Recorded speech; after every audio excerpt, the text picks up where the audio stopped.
예전 멕시코 콜리마의 외딴 시골 마을을 여행하던 중이었습니다. 허름한 식당에 들어가 따뜻한 수프를 기다리고 있는데 옆 테이블에서 들리는 익숙한 말. 괜찮아요. 순간 심장이 철렁하면서도 이상하게 따뜻한 기분이 들었습니다. 낯선 땅에서 들은 한국어 한마디가 그렇게 반가울 줄은 몰랐습니다. 언어란 단순한 정보 전달 수단을 넘어 마음의 연결고리라는 걸 그때 처음 실감했죠. 그런데 최근 그보다 더 놀라운 일이 밝혀졌습니다. 전 세계 예상치 못한 곳에서 한국어와 비슷한 구조와 발음을 가진 언어들이 속속 발견되고 있다는 겁니다. 안녕하세요. 저는 사라 벤틀리라고 합니다. 미국 시애틀 출신의 언어 인류학자로 현재는 대학에서 강의도 하고 현장 조사를 통해 다큐멘터리도 제작하고 있습니다. 언어를 통해 인간의 정체성과 문화, 역사를 들여다보는 일을 해온 지는 벌써 20년이 넘었어요. 제 연구의 출발점은 단순했어요. 사라져가는 언어들을 기록해보자는 마음이었죠. 그런데 어느 날 뜻밖의 장소에서 한국어와 닮은 언어를 발견하게 되면서 이 모든 여정이 시작되었습니다. 가장 먼저 제 눈길을 끌었던 것은 동아시아 전역에 퍼져 있는 한자 문화권 언어들이었습니다. 한국어,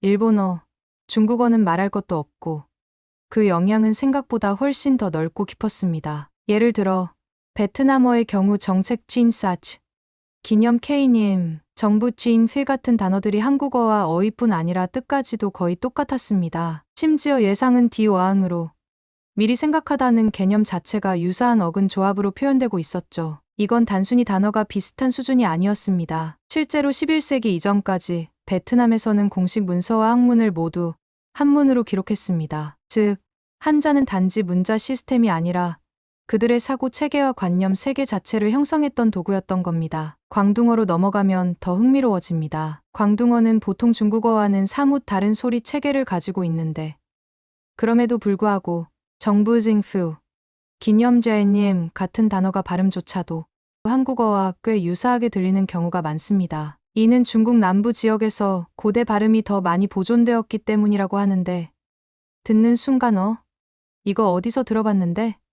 하는 느낌이 들 정도예요. 또 티베트어와 미얀마어도 예외가 아니었습니다. 티베트 불교가 중국과 한국, 일본을 거쳐 전파되면서 예불, 법회 같은 개념어가 공통적으로 쓰였고 미얀마 불교에서 사용하는 다르마 개념도 한자어, 법과 대응되는 맥락으로 사용됩니다. 심지어 미얀마의 전통 가옥 구조와 조리 방식에서도 정갈함을 중시하는 문화가 한국과 닮아 있어 언어 이상의 문화 교류가 있었던 건 아닐까 하는 의심이 들었습니다. 잠깐 여러분 그거 아세요? 여러분의 구독, 좋아요, 알림 설정은 저에게 가장 큰 힘이 됩니다. 클릭 한 번으로 제게 큰 힘을 주시길 바라요. 이처럼 수천 년에 걸쳐 중국을 중심으로 흘러간 문화와 언어의 흐름은 단순한 영향을 넘어 하나의 문명적 습관으로 고착화되었고 그 일부가 지금까지도 우리 일상 속 단어에 남아있는 셈이죠. 가령 교육, 경제, 문화, 사회 같은 단어들은 베트남, 일본, 한국에서 거의 같은 방식으로 사용되고 있으며 심지어 학술 용어조차도 서로 해석 없이 통용되는 경우가 있습니다. 저는 이걸 문명의 유산 언어라고 부르고 싶습니다. 언어라는 게 결국 그 시대 사람들의 생각과 철학이 담긴 그릇이니까요. 하지만 더 흥미로운 건 지리적으로 중국과도 한국과도 거의 접점이 없는 나라들에서도 한국어와 유사한 언어 구조, 발음, 단어들이 발견되고 있다는 사실이었습니다. 처음엔 저도 반신반의했죠. 아무리 언어학자가 상상력이 필요하다지만 이건 좀 과한 해석 아닐까 싶었습니다. 하지만 실제 데이터를 들여다보면서 점점 놀라움이 커졌습니다. 그리고 그중 가장 먼저 눈에 띈 언어가 있었으니 바로 인도의 타밀어였습니다. 타밀어는 인도 남부와 스리랑카 북부에 걸쳐 사용되는 가장 오래된 살아있는 언어 중 하나입니다. 그 역사만 무려 2000년 이상, 문자로 남아있는 고전 문헌도 풍부해서 고대의 살아있는 언어라고도 불립니다. 그런데 놀랍게도 이 타밀어 속에 한국어와 유사한 발음과 의미를 지닌 단어가 500개 이상 존재한다는 연구 결과가 있습니다. 처음엔 저도 설마 싶었습니다. 그런데 직접 단어 리스트를 하나하나 비교해보면서 점점 소름이 끼쳤죠. 예를 들어 타밀어에서 아빠는 아버지를 뜻하고 알매는 어머니를 뜻합니다. 한국어 아빠, 엄마와 발음이 거의 흡사하죠. 아이들이 말을 배울 때 자연스럽게 부르는 소리인 마마, 파파 계열의 단어가 전 세계적으로 공통된다고는 하지만 타밀어에서는 이 단어들이 문법적으로도 확실히 자리 잡고 사용된다는 점에서 단순한 우연 그 이상이라는 생각이 들었습니다. 더욱 흥미로운 건 일상어의 유사성이었습니다. 타밀어로 냐는 나를 의미합니다. 언니는 애니, 아프다는 노이 또는 밸리, 그리고 놀다는 벨레이에듀인데 이 중 놀이는 어린이들이 하는 민속 놀이를 지칭하는 단어로 한국어 놀이와 뉘앙스와 용법이 거의 동일했습니다. 그리고 결정적으로 저를 소름 돋게 만든 건 타밀 지역의 전통 민속놀이 중 하나인 팬바람, 즉 팽이 돌리기 문화였습니다. 한국의 팽이와 너무 닮은 형태로 나무로 깎은 팽이에 줄을 감고 손으로 돌리는 방식까지 거의 똑같았습니다. 설마 하고 민속 축제 사진들을 찾아보다가 어느 타밀 마을 축제에서 아이들이 팽이를 돌리며 에이야 하고 소리치는 모습을 보고 저는 모니터 앞에서 말을 잃었습니다. 게다가 타밀어에도 존댓말 체계가 존재합니다. 특정 어미 변화와 단어 선택을 통해 상대방에 대한 존중을 표현하는 구조인데 한국어의 높임말 시스템과 너무도 닮아 있었습니다. 이쯤 되니 저는 더 이상 단순한 우연이라기보다는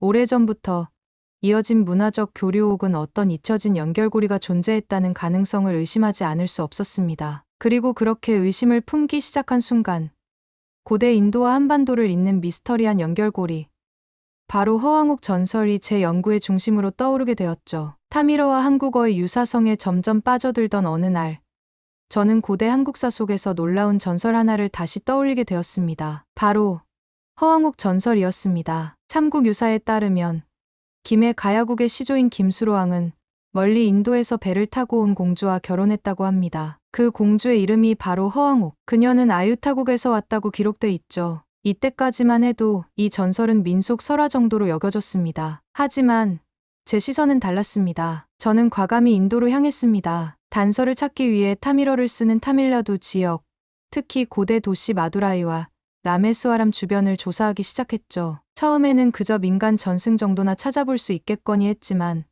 정말 놀라운 이야기를 듣게 되었습니다. 남인도 타밀 지역의 일부 마을에서는 황옥대비라는 이름의 여신을 모시는 오래된 사당이 있었고 그녀가 바다를 건너 북동쪽으로 떠났다는 구전 전설이 전해져 내려오고 있었습니다. 특히 칼라르라는 부족의 전승 속엔 바다 건너 왕이 된 여신에 대한 이야기가 전해지고 있었는데 이들이 말하는 아주 먼 북쪽이 어쩌면 한반도를 의미하는 건 아닐까 하는 강한 인상을 받았습니다. 더욱 흥미로운 건 이 지역에서 발견된 고대 무덤 유적들입니다. 한국 경남 김해 지역에 가야 고분과 매우 유사한 구조의 돌무지 무덤이 남아 있었고 심지어 일부 유물에서는 연꽃 문양과 기하학적 무늬가 한국과 비슷한 방식으로 새겨져 있었습니다. 그리고 결정적으로 2001년 인도 타밀나두 주치람보람 지역의 한 지방 신문에서 보도된 내용을 통해 저는 전율을 느꼈습니다. 한국의 김해시 대표단이 허왕옥 루트를 조사하러 왔다는 기사였습니다. 그들이 방문한 사원에서는 실제로 김수로왕과 허왕옥을 위한 제례가 매년 열리고 있었고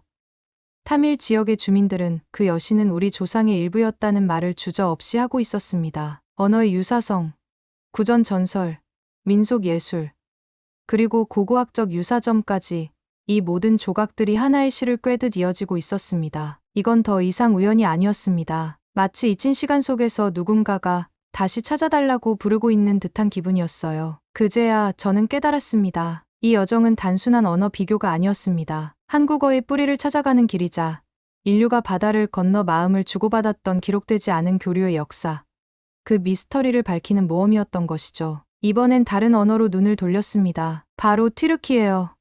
과거 터키어로 알려진 언어입니다. 저는 이 언어의 문법 구조를 보고 한동안 멍해졌습니다. 한국어와 동일하게 주어 목적어 동사 구조를 가지고 있었고 조사와 높임말 체계까지도 유사했습니다. 발음 역시 놀라운 유사성이 있었는데 예를 들어 부뚜막은 무트팍, 두루미는 투르나, 인간은 인상과 같이 거의 비슷한 단어들이 등장했습니다. 튀르키예 사람들과 이야기해보면 한국어는 정말 배우기 쉽다고들 말합니다. 이쯤 되면 마음이 복잡해집니다. 도대체 이 모든 유사성이 단순한 우연의 일치일까요?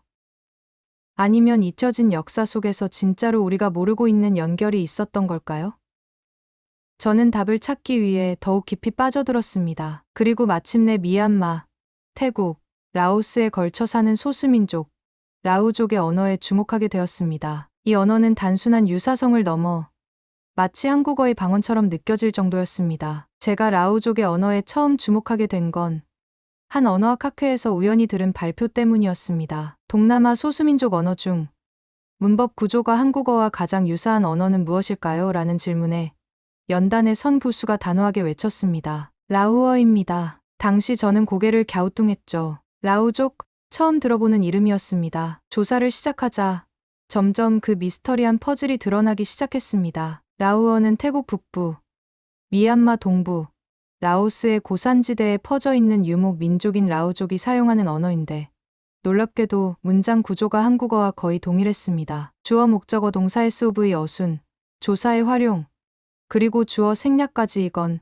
단순한 우연이라고 보기엔 너무 정확한 일치였습니다. 예를 들어 라우어에서 나 밥 먹는다를 말할 때도 나 밥 먹어 순서로 말하며 불필요한 주어나 목적어는 한국어처럼 자연스럽게 생략됩니다. 더 놀라운 건 등 한국어 특유의 단모음 체계를 라우어도 거의 그대로 유지하고 있다는 점이었습니다. 실제로 라우어에서 엄마를 뜻하는 단어는 엄마, 밥을 뜻하는 단어는 마이로, 발음 구조와 뉘앙스가 한국어와 아주 흡사했습니다. 이쯤 되면 그냥 책상 앞에서 조사하는 걸로는 만족이 안 됩니다. 저는 직접 라오족이 거주하는 태국 북부 치앙라이 산맥으로 향했습니다. 좁은 비포장 도로를 따라 지프를 타고 한참을 들어가야 도달할 수 있는 고산 마을. 그곳에서 만난 라오족 노인 한 분이 저를 빤히 바라보며 이렇게 말했습니다. 당신 말, 우리 예전 말과 비슷하네요. 전 순간 심장이 쿵하고 내려앉는 듯했습니다. 그는 계속해서 자신들의 전통 이야기,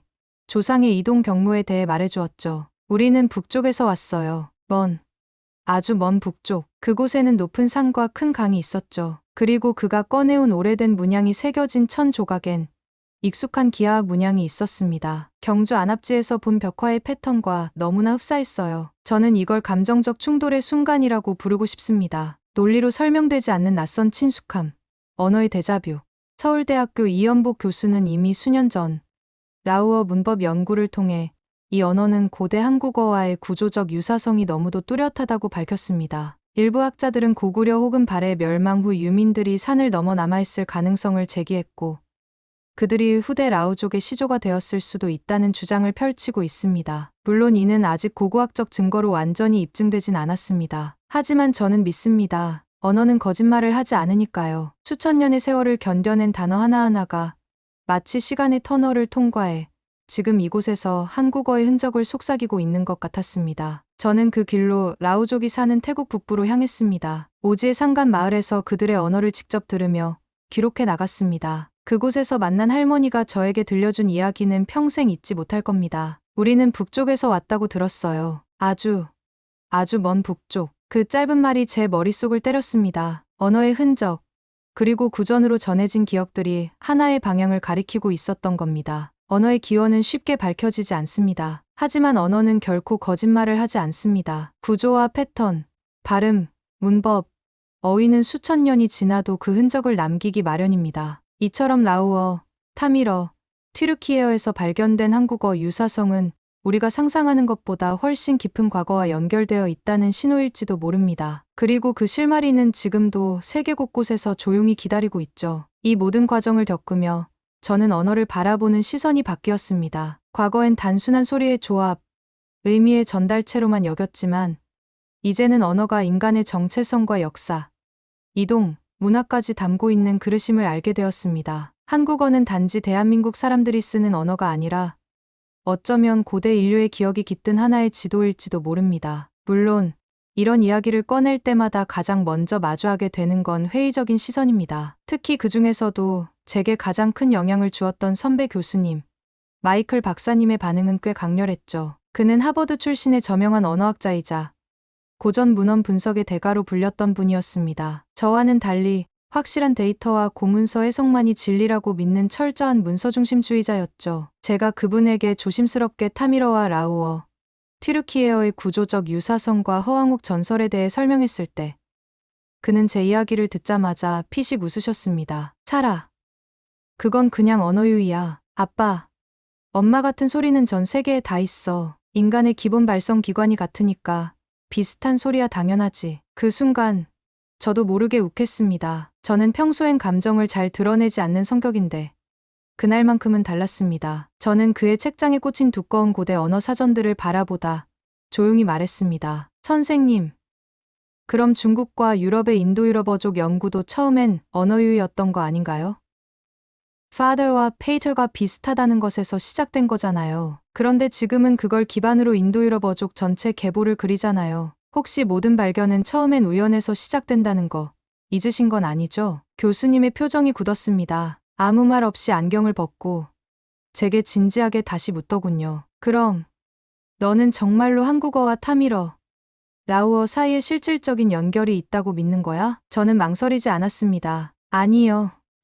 저는 연결이 있다는 증거를 찾고 있는 중입니다. 제가 하고 있는 건 신념이 아니라 아직 덜 밝혀진 퍼즐을 풀려는 과학입니다. 그 말에 교수님은 한동안 말이 없었습니다. 그리고 며칠 후 학과 내부 세미나에서 그분이 뜻밖의 발언을 했습니다. 사라 벤틀리의 연구는 아직 미완성이지만 새로운 시각을 제공한다. 우린 가끔 너무 명확한 길만 따라가느라 새로운 통로를 놓치는 경우가 있다. 그 순간 제 눈가가 살짝 젖었습니다. 완전한 승리는 아니었지만 적어도 학문의 본질 질문하고 탐구하고 의심하는 것을 다시 끌어낸 한마디였으니까요. 저는 그날 이후 더는 주눅들지 않았습니다. 저는 언어를 가지고 놀고 있는 게 아니라 언어 속에 잠든 시간을 깨우고 있는 중이니까요. 저는 연구비 부족으로 대학 소속 연구원이 아닌 프리랜서로 현장을 누벼야 했습니다. 때로는 언어 장벽에 막히고 때로는 문화적 오해로 문전박대당하기도 했죠. 그럴 때마다 내가 왜 이러고 있지 싶다가도 또 다른 유사 언어를 발견할 때면 그 모든 고생이 다 의미 있게 느껴졌습니다. 언어는 사람과 사람을 연결하는 가장 원초적인 힘이라는 걸 저는 그때마다 다시 깨달았습니다. 그렇게 수십 개 언어, 수천 개 단어들을 대조하면서 저는 비로소 확신하게 되었습니다. 이건 단순한 유사성의 나열이 아니라 고대 문명의 흔적이며 우리가 잃어버린 연결고리의 조각들이라는 것을요. 수많은 언어가 사라지고 있는 지금 이런 조각들을 기록하고 연결하는 건 단지 학문이 아니라 인간으로서의 본능적인 책임이란 생각도 들었습니다. 한 번은 독일 베를린에서 열린 국제언어학회에 참석하게 되었습니다. 유럽, 아시아, 아프리카 각지에서 수백 명의 언어학자가 모인 자리였고 저에게 주어진 발표 시간은 겨우 20분. 하지만 저는 이 짧은 시간 안에 타밀어, 라우어, 튀르키예어, 그리고 한국어 사이의 언어적 연결 가능성에 대해 최대한 정제된 자료와 통계, 음은 비교, 문화적 정황까지 총동원해서 발표했습니다. 처음 몇 분은 경청하는 듯 보였습니다. 그러나 발표가 끝나자마자 청중석 중간쯤에서 한 중년의 서양 남성 학자가 자리에서 벌떡 일어나더니 마이크도 없이 큰 목소리로 말했습니다. 이건 민족주의적 환상일 뿐이다. 과학이 아니라 신화다. 그리고 신화는 이 학회에서 논의할 주제가 아니다. 순간 회의장의 공기가 싸늘하게 식는 걸 느꼈습니다. 사람들의 시선이 일제히 저를 향했고 어떤 이들은 흥미로운 듯 웃고 있었고 누군가는 이미 발표 요약을 적고 있었습니다. 하지만 저는 숨을 깊게 들이마시고 조용히 말했습니다. 제가 찾은 건 민족적 우월함이 아닙니다. 오히려 정반대예요. 우리가 서로 얼마나 오래전부터 얼마나 깊게 연결되어 있었는지에 대한 가능성입니다. 언어는 경계를 나누는 게 아니라 다리를 놓는 도구라는 걸 저는 보여드리고 싶었습니다. 하지만 그 말 이후에도 반응은 차가웠습니다. 질문 시간엔 아무도 손을 들지 않았고 발표가 끝난 뒤엔 누구도 저에게 말을 걸지 않았습니다. 포스터 세션에서도 사람들은 제 부스를 지나치기만 했습니다. 고작 한두 명이 흥미롭긴 한데 증명되긴 어렵겠죠.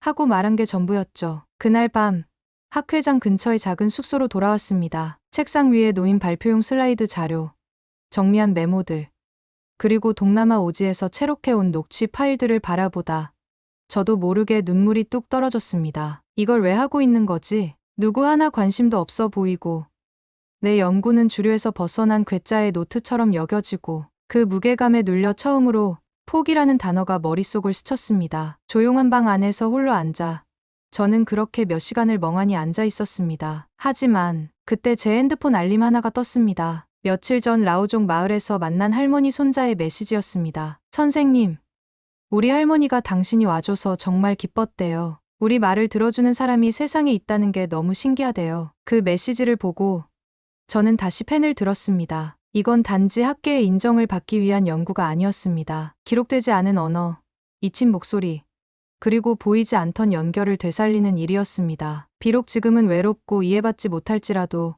언젠가 이 퍼즐을 완성할 사람은 반드시 나타날 겁니다. 아니, 어쩌면 그게 바로 나 자신일지도 모르겠다는 생각이 들었습니다. 그 후로도 저는 계속해서 새로운 언어의 조각을 수집하고 있습니다. 때로는 기쁨보다 외로움이 더 크지만 여전히 사람들의 얼굴에서 한국어의 흔적을 발견할 때마다 마음이 울컥해지곤 합니다. 언어는 사라지지만 마음은 남는다는 것을 저는 여행을 통해 배웠습니다. 이제 저에게 한국어는 단순한 모국어가 아닙니다. 세상 어딘가에 숨겨진 고대의 흔적이고 전혀 예상치 못한 사람들과 연결될 수 있는 다리입니다. 그 다리를 건너는 여정은 아직 끝나지 않았습니다. 더 많은 언어를 기록하고 더 많은 사람들과 마음을 나누며 저는 이 여정을 이어가려 합니다. 결국 이 모든 여정은 한 가지 메시지를 남깁니다. 언어는 단지 말을 전하는 도구가 아니라 마음과 마음이 만나는 길이라는 것. 그리고 우리는 생각보다 훨씬 더 넓은 세계와 오래전부터 연결되어 있었는지도 모른다는 사실입니다. 우연처럼 보이지만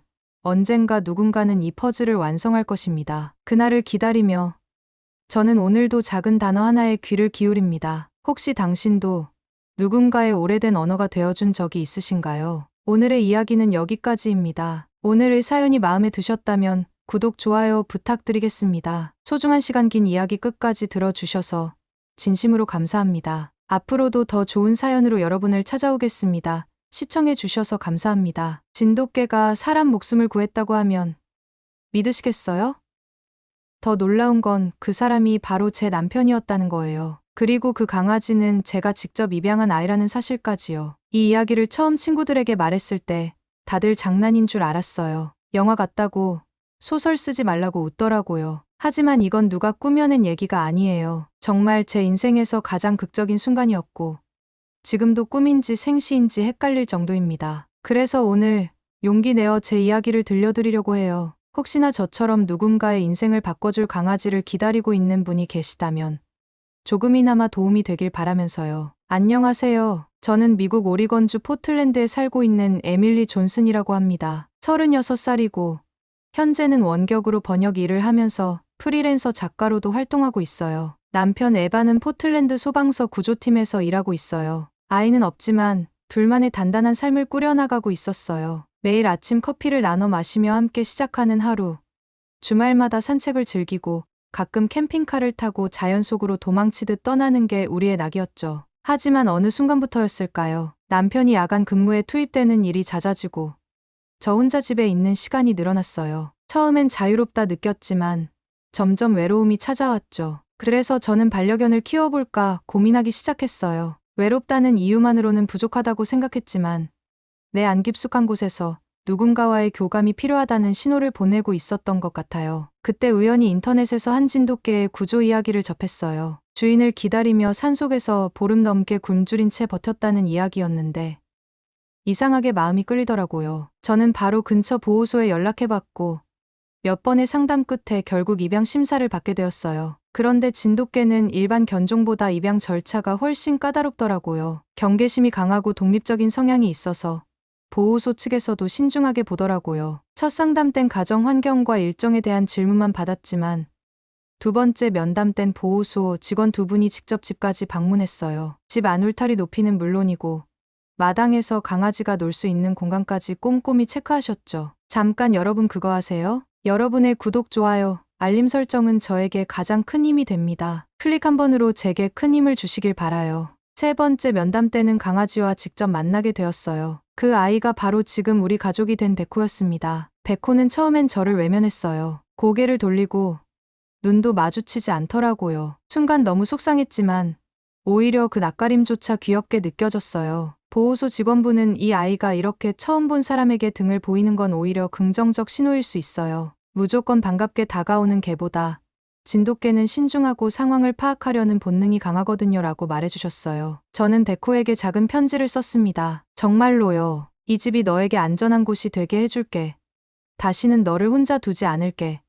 가족이 되어줘서 고맙다는 마음을 담았어요. 그리고 마지막 심사 때 그 편지를 보호소에 보여드렸죠. 그 순간 한 직원분이 고개를 끄덕이며 이제 됐네요. 이 아이는 당신을 선택했어요. 라고 말해주셨을 때 저는 정말 눈물이 날 뻔했어요. 백호가 우리 집에 온 첫날, 저는 이불 2개를 꺼내 거실 바닥에 깔았어요. 하나는 백호용, 하나는 제 것. 같이 누워서 첫날 밤을 보내고 싶었거든요. 어색하지 않게 조심스럽게 다가가고 싶었어요. 그런데 백호는 그날 밤 제 이불 대신 현관 앞에 자리를 잡고 잠들었어요. 마치 그 자리를 지키겠다는 듯한 표정이었죠. 처음엔 섭섭한 마음도 들었지만 곧 알게 되었어요. 이 강아지는 단순히 따뜻한 자리를 찾는 게 아니라 이 집의 지킴이로서 역할을 자처하고 있다는 거려. 새벽에 잠결에 눈을 떴는데 백호가 꼼짝도 하지 않고 현관을 향해 등을 보이고 누워있는 모습을 봤어요. 귀만 살짝 움직이며 바깥 소리에 집중하는 모습이 꼭 누군가 우리를 지켜주는 것 같았죠. 저는 이불을 들고 조용히 백호 옆으로 가서 살짝 기대 앉았습니다. 그리고 작은 소리로 말했어요.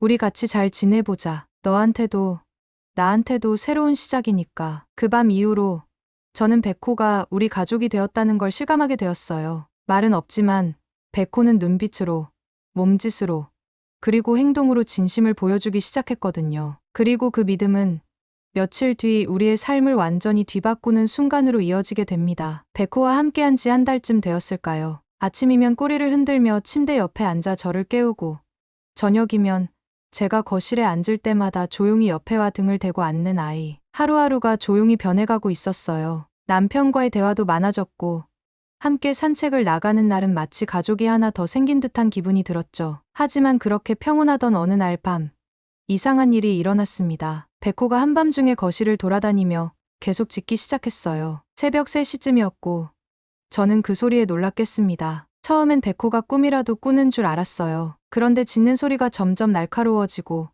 벽을 긁는 소리까지 들리자 불안함이 확 밀려왔어요. 무언가 평소와는 다른 느낌이었거든요. 잠옷 차림으로 급히 거실로 나가보니 백호는 소파 앞에 서서 긴장된 눈빛으로 남편을 바라보고 있었어요. 남편은 소파에 앉은 채 눈을 감고 있었고 백호는 그 앞을 왔다 갔다 하며 짖고 또 짖었습니다. 가까이 다가가 보니 남편의 얼굴은 창백했고 무엇보다 숨소리가 들리지 않았어요. 그 순간 심장이 철렁 내려앉았습니다. 에반.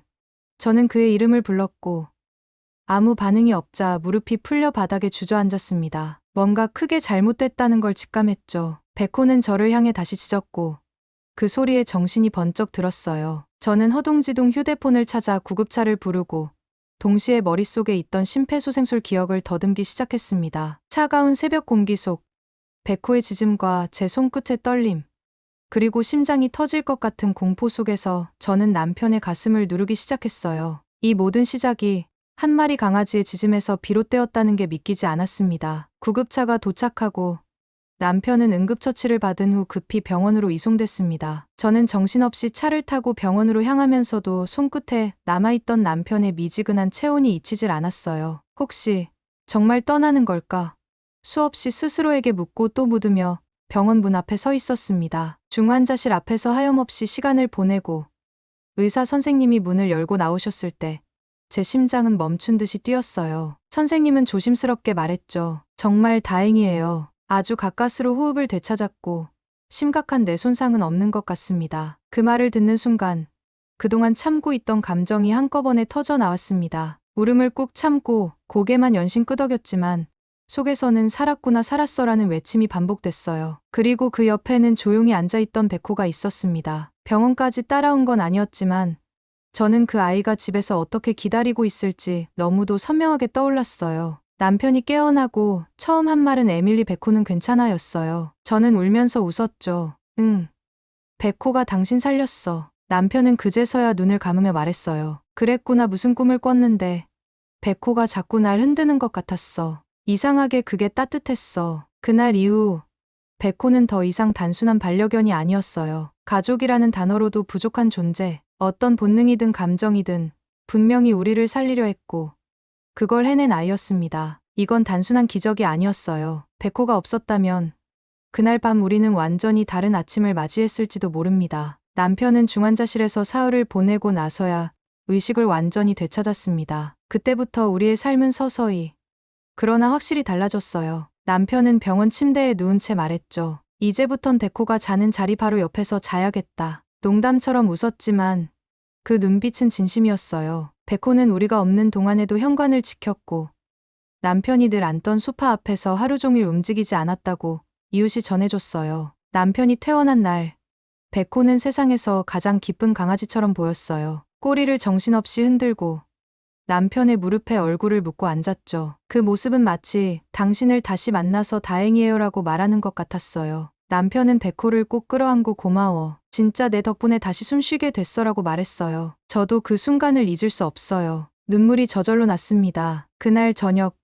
우리는 처음으로 진지하게 이야기했습니다. 만약 그날 백호가 짖지 않았다면, 제가 백호의 행동을 무시했다면, 너무도 가까운 차이로 한 사람의 생사가 달라졌다는 현실에 서로 말없이 손을 맞잡았어요. 그리고 그날 이후로 남편은 매일 아침 백호에게 오늘도 잘 부탁해라고 말하곤 했죠. 그 순간 저는 결심했어요. 단지 감사한 마음만으론 부족하다는 거요. 백호가 우리에게 해준 걸 우리가 다시 이 세상에 전하고 싶다는 생각이 들었어요. 그래서 저는 남편과 함께 진돗개에 대해 더 깊이 공부하기로 했습니다. 그리고 그 아이들이 태어난 곳, 바로 한국으로의 여행을 계획하게 되었어요. 백호의 뿌리를 찾아가는 여정이 곧 우리 가족에게 두 번째 기적이 되어줄 거라는 막연한 믿음이 생겼거든요. 백호와 함께한 지 한 달쯤 되었을까요? 아침이면 꼬리를 흔들며 침대 옆에 앉아 저를 깨우고, 저녁이면 제가 거실에 앉을 때마다 조용히 옆에와 등을 대고 앉는 아이. 하루하루가 조용히 변해가고 있었어요. 남편과의 대화도 많아졌고, 함께 산책을 나가는 날은 마치 가족이 하나 더 생긴 듯한 기분이 들었죠. 하지만 그렇게 평온하던 어느 날 밤, 이상한 일이 일어났습니다. 백호가 한밤중에 거실을 돌아다니며 계속 짖기 시작했어요. 새벽 3시쯤이었고 저는 그 소리에 놀라 깼습니다. 처음엔 백호가 꿈이라도 꾸는 줄 알았어요. 그런데 짖는 소리가 점점 날카로워지고 벽을 긁는 소리까지 들리자 불안함이 확 밀려왔어요. 무언가 평소와는 다른 느낌이었거든요. 잠옷 차림으로 급히 거실로 나가보니 백호는 소파 앞에 서서 긴장된 눈빛으로 남편을 바라보고 있었어요. 남편은 소파에 앉은 채 눈을 감고 있었고 백호는 그 앞을 왔다 갔다 하며 짖고 또 짖었습니다. 가까이 다가가 보니 남편의 얼굴은 창백했고 무엇보다 숨소리가 들리지 않았어요. 그 순간 심장이 철렁 내려앉았습니다. 에반.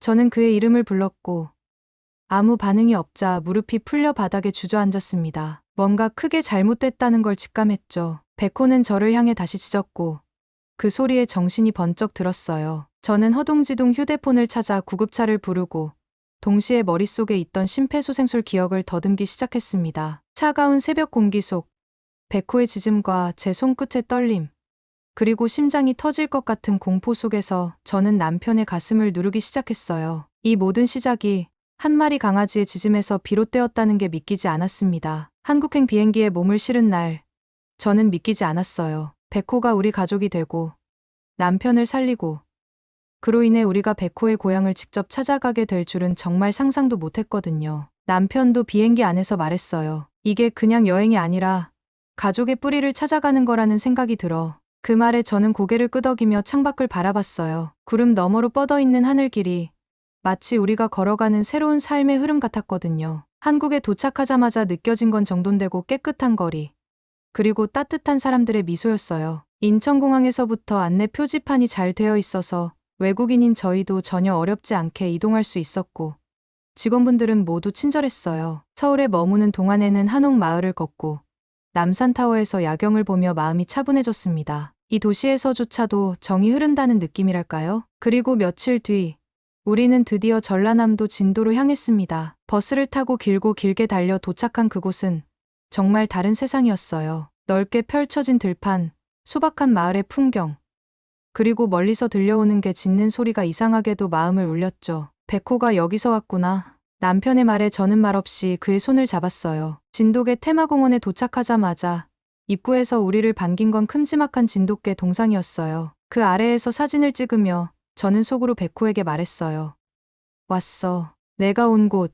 우리가 직접 왔어. 테마공원 안에는 다양한 진돗개들이 체계적으로 보호되고 있었고 한 사육사분이 저희에게 먼저 다가와 인사를 건네셨어요. 미리 이메일로 전했던 사연을 기억하고 계셨는지 그 아이가 진짜 큰일을 해냈네요. 여기선 그걸 기운을 이어받았다고 표현하기도 해요. 라고 말씀하셨습니다. 그 말에 저는 눈시울이 붉어졌어요. 단순한 본능이 아니라 뿌리 깊은 본성에서 비롯된 행동이라는 그 표현이 너무도 따뜻하게 느껴졌거든요. 진도에서의 마지막 날, 우리는 조용한 시골길을 따라 진돗개와 함께하는 산책 체험에 참여했어요. 진돗개 보호소에서 함께 산책할 수 있도록 조심스럽게 인도해 주시는데 그 개는 마치 오래전부터 저를 알고 있었던 것처럼 조용히 제 곁을 걷더라고요. 낯선 강아지였지만 어딘가 백호와 닮은 점이 많았어요. 걸음걸이도, 주변을 경계하며 천천히 걷는 자세도, 산책 도중 작은 언덕을 지나며 잠시 멈춰 섰을 때 그 진돗개가 저를 바라보며 눈을 마주쳤습니다. 그 눈빛 속에 이상하게 익숙한 기운이 느껴졌어요. 바로 그때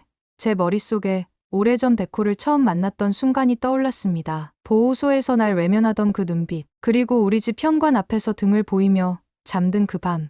그 아이가 우리 가족이 되겠다고 결심했던 그 눈빛과 너무나 닮아 있었어요. 그 순간 깨달았어요. 백호는 우릴 선택한 게 아니었어요. 이미 그 존재 자체가 가족이 될 운명을 품고 있었던 거예요. 그리고 우리는 그 운명에 감사하며 살아가는 거였고요. 산책이 끝난 뒤 보호소 직원 한 분이 조용히 다가와 말했어요. 진돗개는 가족을 지키는 게 본능이에요. 그런데 더 중요한 건 그걸 자기 역할로 받아들이는 아이들이 있다는 거예요. 백호가 그런 아이라면 그건 본능을 넘은 책임감이었을 거예요. 그 말을 들은 남편은 한참 말없이 고개를 숙이고 있었어요. 그리고 집으로 돌아오는 비행기 안에서 말했죠. 나 다시 구조 현장 복귀하면 백호랑도 함께 훈련해볼까 해. 가능하다면 구조견 훈련을 받게 해보고 싶어. 누굴 또 도울 수도 있잖아. 그 말에 저는 울컥했습니다. 백호가 우리 삶을 바꾸었고 이제는 우리가 그 변화를 세상에 돌려주고 싶어진 거죠. 백호의 고향에서 우리는 삶의 새로운 방향을 발견했고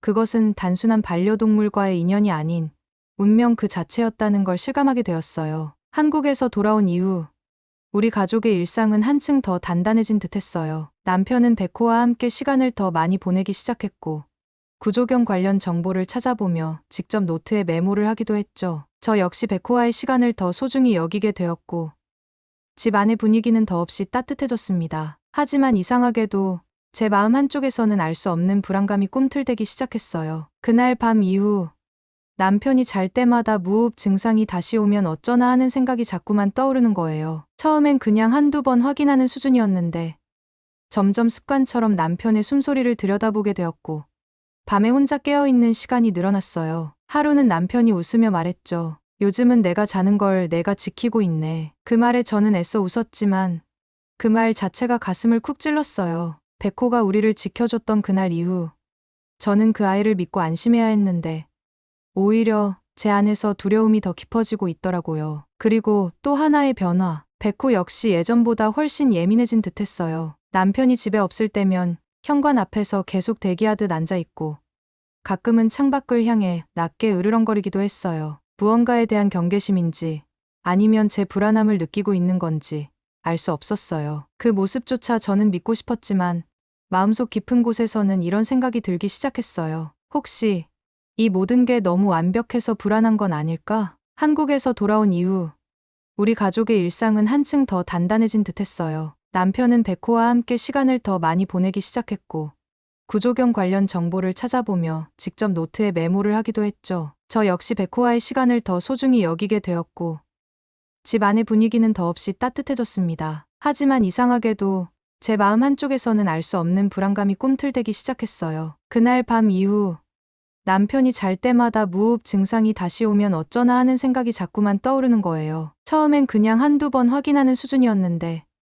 점점 습관처럼 남편의 숨소리를 들여다보게 되었고 밤에 혼자 깨어있는 시간이 늘어났어요. 하루는 남편이 웃으며 말했죠. 요즘은 내가 자는 걸 내가 지키고 있네. 그 말에 저는 애써 웃었지만 그 말 자체가 가슴을 쿡 찔렀어요. 백호가 우리를 지켜줬던 그날 이후 저는 그 아이를 믿고 안심해야 했는데 오히려 제 안에서 두려움이 더 깊어지고 있더라고요. 그리고 또 하나의 변화. 백호 역시 예전보다 훨씬 예민해진 듯했어요. 남편이 집에 없을 때면 현관 앞에서 계속 대기하듯 앉아있고 가끔은 창밖을 향해 낮게 으르렁거리기도 했어요. 무언가에 대한 경계심인지 아니면 제 불안함을 느끼고 있는 건지 알 수 없었어요. 그 모습조차 저는 믿고 싶었지만 마음속 깊은 곳에서는 이런 생각이 들기 시작했어요. 혹시 이 모든 게 너무 완벽해서 불안한 건 아닐까? 그날도 어김없이 남편이 야간 근무에 나선 밤이었어요. 백호는 평소처럼 현관 앞에 앉아 있었고 저는 책상에 앉아 원고 작업을 하다가 잠시 쉬러 거실로 나왔어요. 그런데 거실 한가운데서 이상한 냄새가 느껴졌습니다. 전기 타는 듯한 미묘하게 매캐한 냄새였어요. 순간 저는 백호를 바라봤어요. 백호는 벌써 귀를 세우고 코를 킁킁거리며 주방 쪽을 응시하고 있었어요. 조심스럽게 주방으로 다가가 보니 다행히 불이 난 것은 아니었어요. 하지만 문제는 싱크대 아래 전기 콘센트 근처에서 살짝 그을린 흔적이 보였고 멀티탭에서 미세하게 열이 나고 있었어요. 가슴이 철렁했죠. 만약 내가 잠들었거나 백호가 이상한 낌새를 못 느꼈다면 급히 콘센트를 뽑고 창문을 열어 환기를 시켰어요. 그 순간 백호가 조용히 제 곁으로 다가와 앉았고 저는 그 아이를 꼭 안았어요. 또 구해줬네. 넌 정말 목이 메어 그 말조차 다 못했습니다. 다음 날 이 사건을 남편에게 말하자 남편은 처음엔 놀라더니 곧 어두운 표정으로 말했어요. 에밀리, 나 사실 요즘 다시 무호흡 증상이 올까봐 걱정돼. 저는 그제서야 남편도 저와 같은 불안을 품고 있었단 걸 알게 되었어요. 서로 괜찮은 척, 평온한 척 했지만 사실은 백호에게 기대며 마음을 겨우 붙잡고 있었던 거예요. 이야기를 나누다 보니 우리는 둘 다 백호를 너무 의지하게 된 게 아닐까 하는 생각이 들었어요. 물론 백호는 우리를 지켰어요. 하지만 이제는 우리가 백호를 지켜줘야 할 때가 아닐까. 그 순간 마음 깊은 곳에서 책임감 같은 감정이 불쑥 올라왔어요. 며칠 뒤 평소보다 일찍 퇴근한 남편이 집에 돌아온 날이었어요. 백호는 반가운 듯 꼬리를 흔들며 남편에게 달려갔고 저는 주방에서 저녁을 준비하고 있었죠. 그런데 백호가 갑자기 낮게 으르렁거리기 시작했어요. 남편이 가까이 다가서자 뒷걸음질을 치며 거리를 두는 백호의 모습에 우리는 동시에 당황했어요. 왜 이래? 백호야? 나야. 남편이 조심스레 손을 내밀었지만 백호는 도무지 진정하지 않았고 심지어 살짝 짖기까지 했습니다. 그 순간 남편의 얼굴이 얼어붙었고 저는 무슨 일인지 몰라 두 사람 사이에서 어쩔 줄 몰랐어요. 평소와 너무도 다른 백호의 행동에 혹시 남편에게서 이상한 냄새가 나는 건 아닌지, 백호가 뭔가를 감지한 건 아닐지 수십 가지 생각이 머릿속을 스쳐갔어요. 남편은 결국 혼잣말처럼 말했어요. 백호가 날 멀리하는 게 처음이야 혹시. 내가 무언가 잘못된 걸까? 그 말에 저는 말을 잇지 못했어요. 마음속 깊이 눌러두었던 불안감이 현실이 되어버린 느낌이었거든요. 백호는 항상 위기를 감지해왔고 우리가 알지 못하는 감각으로 반응해왔어요. 그런 백호가 남편을 경계하고 있다는 건 우리도 모르는 사이 또 다른 위험이 다가오고 있는 건 아닐까? 남편은 방으로 들어갔고 저는 백호 옆에 조용히 앉아 머리를 쓰다듬었습니다. 그 아이는 가만히 앉아 제 손을 받아주었지만 여전히 긴장한 듯 주위를 경계하고 있었어요. 거실에는 무거운 침묵이 내려앉았고 저는 처음으로 우리 셋 사이에 틈이 생겼다는 걸 실감했어요. 그리고 그 틈은 어쩌면 우리가 마주하기 가장 두려워했던 현실의 시작일지도 모른다는 불안감으로 가득 차 있었죠. 며칠간 백호는 여전히 남편에게 일정한 거리를 두었고 그 행동은 점점 저희 부부 사이에도 미묘한 균열을 만들기 시작했어요. 남편은 평소와 다름없이 행동하려 애썼지만 말수는 줄었고 백호가 자신을 멀리하는 이유에 대해 스스로를 책망하는 듯 보였죠. 저는 그런 남편을 위로하고 싶었지만 한편으로는 백호의 경계심이 괜히 불안하게 느껴졌어요. 그러던 어느 날 저녁, 저는 갑작스럽게 심장이 두근거리는 불안감을 느꼈어요. 이상할 정도로 숨이 가빠졌고 왠지 모를 두려움이 몰려왔죠. 그때 백호가 갑자기 주방 쪽으로 달려가 짖기 시작했어요. 동시에 거실에 있던 남편이 갑자기 무릎을 꿇고 앉더니 가슴을 움켜쥐며 쓰러졌습니다. 에반, 저는 소리를 지르며 달려갔고 백호는 남편 옆에서 소리치듯 지저댔어요. 무호흡이 아닌 심장 쪽 문제였던 겁니다. 그 순간 저는 주저없이 구급차를 부르고 심폐소생술을 시작했어요. 백호는 그 곁에서 여전히 짖고 있었고 그 모습은 꼭 그날 밤의 재현처럼 느껴졌습니다. 응급처치 끝에 다시 병원으로 실려간 남편은 다행히 빠르게 안정을 찾았지만 의사 선생님은 말했어요. 이번엔 무호흡보다 위험했어요. 심장 쪽에도 문제가 있었던 것 같습니다. 그리고는 조심스럽게 덧붙였어요. 사실 최근에 검진받은 기록이 없으시더라고요. 그 말에 남편은 조용히 고개를 숙였고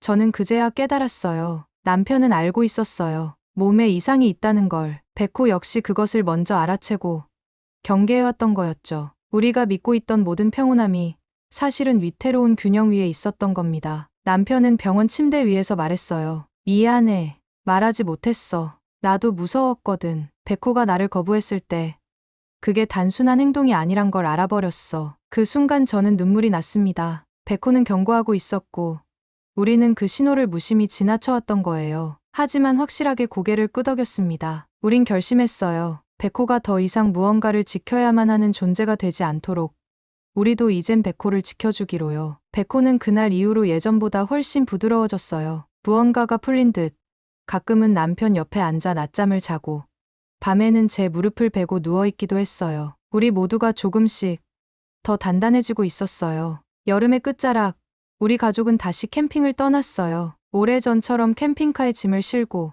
근교의 한적한 산속으로 향했죠. 하늘은 유난히 맑았고 바람에는 살짝 선선한 기운이 섞여 있었어요. 백호는 창문을 열어둔 차창 사이로 고개를 내밀고 바람을 맡으며 꼬리를 흔들었죠. 도착한 장소는 예전에 남편과 처음 캠핑을 갔던 그 장소였어요. 그때는 백호가 없었지만 이번엔 백호가 우리와 함께였고 무언가 완전한 그림처럼 느껴졌어요. 우리는 불을 피우고 삼겹살을 구워 먹으며 한참을 웃고 떠들었습니다. 그리고 그날 밤 별이 가득한 하늘 아래 남편이 조용히 말했어요. 에밀리, 우리 이제 백호와 함께 뭔가 해보자. 그날 내가 말했던 거, 구조견 훈련 진짜로 알아보자. 그냥 감사한 마음만으로는 부족한 것 같아. 저는 그 말에 숨을 멈출 뻔했어요. 단지 기억으로 간직하던 일이 아니라 진짜 실현될 수 있겠다는 감정이 밀려들었어요. 정말 할 수 있을까?